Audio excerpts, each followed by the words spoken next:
Welcome friends. অযোগ্যরাও admit card পেয়ে যাচ্ছে, বোঝো ঠেলা। এসএসসি এসএলএসটি পরীক্ষা 2025 সেই পরীক্ষাকে কেন্দ্র করে নতুন বিতর্ক সৃষ্টি হলো বন্ধুরা। আর এই নতুন বিতর্ক সৃষ্টি হতেই একটা অনিশ্চিত ভবিষ্যতের সৃষ্টি হচ্ছে। 2025-এর এই এসএলএসটি পরীক্ষা আবার কি অনিশ্চিত ভবিষ্যতের দিকে ঠেলে দেবে এই সমস্ত চাকরি প্রার্থীদের? এই প্রশ্ন উঠছে। মূল যে অভিযোগ, school service commission supreme court সহ একাধিক আদালতের নির্দেশ অমান্য করে যোগ্য অযোগ্য সবাইকে অ্যাডমিট কার্ড দিয়ে দিচ্ছে, এই অভিযোগ উঠেছে। আদালত স্পষ্ট জানিয়েছিল যে টেন্টেক দাগীদের অযোগ্যদের নিয়োগ প্রক্রিয়ায় অংশগ্রহণ করা যাবে না, কিন্তু কমিশন আদালতের সেই নির্দেশকে তুড়ি মেরে উড়িয়ে দিয়ে যোগ্য অযোগ্য সবাইকে পরীক্ষায় বসার জন্য আবেদন করার সুযোগ করে দিয়েছে। তাদের নামে অ্যাডমিট কার্ডও ইস্যু হচ্ছে। এর ফলে হাজার হাজার প্রার্থী নতুন এসএলএসটি পরীক্ষায় বসার সুযোগ পেয়ে যাচ্ছে অযোগ্যরা, যা যোগ্য প্রার্থীদের জন্য একটা বড় ধাক্কা, একটা বড় চ্যালেঞ্জ। আর তৈরি হয়েছে উদ্বেগ, তীব্র ক্ষোভ সঞ্চার হয়েছে। কেন ক্ষোভ সঞ্চার হয়েছে?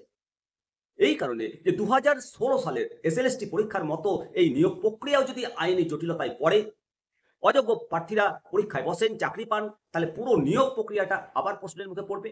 ভবিষ্যতে তা আবার বাতিলের সম্ভাবনা উড়িয়ে দেওয়া যায় না। এই পরিস্থিতি এড়ানোর জন্য, নিয়োগ প্রক্রিয়ায় স্বচ্ছতা আনার জন্য চাকরি প্রার্থীরা একজোট হয়েছে এবং এই সমস্যা মোকাবিলা করার জন্য, এই সমস্যা যাতে ভবিষ্যতে ক্ষতি না হয়, সেই মোকাবিলা করার জন্য একটা ভাইরাল হওয়া অডিও ক্লিপে নতুন কৌশলের কথা বলা হয়েছে। পরিকল্পনা যে আরটিআই তথ্য জানার অধিকার ব্যবহার করে পশ্চিমবঙ্গে স্কুল সার্ভিস কমিশনের কাছে কিছু গুরুত্বপূর্ণ তথ্য চাওয়া হবে। আর এই আরটিআই এর মূল উদ্দেশ্য হলো একটা স্বচ্ছ, দুর্নীতিমুক্ত নিয়োগ ব্যবস্থা তৈরি করা। মোট আবেদনকারীর সংখ্যা কত? নবম, দশম, একাদশ এবং দ্বাদশ শ্রেণীর মোট আবেদন কতটা করেছে তার সঠিক পরিসংখ্যান জানা আরটিআই দ্বারা, এবং কতজন অযোগ্য প্রার্থী আবেদন করেছেন তাদের শ্রেণীভিত্তিক তথ্য বের করা আরটিআই এর মূল উদ্দেশ্য। এবং অ্যাডমিট কার্ডের তথ্য, সুপ্রিম কোর্টের রায় অনুযায়ী কতজন দাগী প্রার্থীকে অ্যাডমিট কার্ড দেওয়া হয়েছে এবং তাদের পরিচয় প্রকাশ করা। এই আরটিআই অভিযানের মাধ্যমে কমিশনের কার্যকলাপের উপর একটা চাপ সৃষ্টি করা এবং সম্ভব যদি হয় আবার তাদের দাবি পূরণের জন্য আন্দোলনকারীরা এই আরটিআই উত্তর যখন পাবে, কমিশন যদি ভুল তথ্য দেয় তাহলে সংশ্লিষ্ট আইন অনুযায়ী ব্যবস্থা নেবে।